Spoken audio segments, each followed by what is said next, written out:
Mesdames et Messieurs les membres du gouvernement, chers collègues, Monsieur le Président du Conseil national de l'éducation, Mesdames et Messieurs les membres du corps diplomatique, Mesdames et Messieurs les directeurs généraux des agences présidentielles et des organismes sous tutelle des ministères,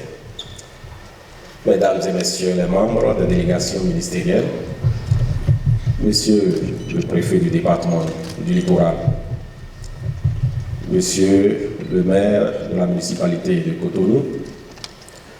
Mesdames et Messieurs les partenaires techniques et financiers, Madame la Présidente du comité d'organisation, Mesdames et Messieurs les chefs d'établissement et acteurs de l'FTP ici présents, chers parents, chers apprenants, honorables invités, Mesdames et Messieurs, bonjour. En ce jour du mardi 10 décembre 2024, marquant le lancement de la première édition des journées de l'FTP, je voudrais remercier Son Excellence, le Président de la République, M. Patrice Talon, pour sa clairvoyance et son leadership, ainsi que tout le gouvernement, pour l'engagement à faire de l'enseignement et la formation technique et professionnelle un label et un modèle pour les pays de la sous-région, voire de toute l'Afrique. Les journées de l'FTP sont, pour le ministère des Enseignements secondaires et de la formation technique et professionnelle, l'occasion de renforcer le creuset des acteurs œuvrant pour la mise en œuvre de la stratégie nationale de l'FTP, en l'occurrence les ministères sectoriels, l'Agence de développement de l'enseignement technique, tout le secteur privé, les apprenants, les parents d'apprenants, les enseignants et formateurs, les partenaires techniques et financiers, ainsi de suite. En outre, ces journées permettront de maintenir l'engagement et l'adhésion de ces acteurs aux initiatives entreprises par le gouvernement pour l'atteinte des objectifs de l'UFTP. Pour cette première édition, il est prévu diverses activités, comme vient de l'a précisé la présidente du comité d'organisation. J'invite à cet effet la population béninoise et surtout les jeunes à venir participer à ces activités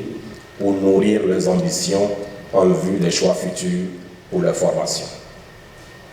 Madame la vice-présidente de la République, Monsieur le ministre d'État, la volonté du ministère des Enseignements secondaires, techniques et de la formation professionnelle et de l'Agence de développement de l'enseignement technique est d'institutionnaliser cette activité au fin d'une organisation annuelle ou périodique qui impactera toutes les localités et régions de notre pays. À terme, l'ambition est d'en faire une référence dans la sous-région et de la hisser au rang d'une rencontre internationale au cours de laquelle les participants viendront des 4 coins du monde pour discuter des enjeux et défis de l'UFTP et mettre la lumière sur les avancées en la matière. Pour mettre fin à mes propos, je voudrais être le porte-voix de tous ces acteurs dans leur ensemble qui sont présents dans cette salle pour remercier et témoigner notre reconnaissance à toutes les personnalités qui portent la rénovation du système de l'UFTP avec nous. Je voudrais citer, bien entendu, le chef de l'État, son Excellence Patrice Talon, tous les membres du gouvernement, Madame la vice-présidente de la République, qui a accepté de porter l'initiative de cette première édition, Mesdames et Messieurs les membres du Collège du Conseil national de l'éducation, Mesdames et Messieurs les partenaires techniques et financiers, Monsieur le directeur général de la dette, Monsieur le directeur général de l'Assise, la liste est bien longue. Enfin, j'adresse mes félicitations à tous les membres du comité d'organisation et les invite à plus d'abnégation pour faire de ces journées une réussite totale. Vive l'enseignement et la formation technique et professionnelle, vive les journées de l'FTP. Je vous remercie.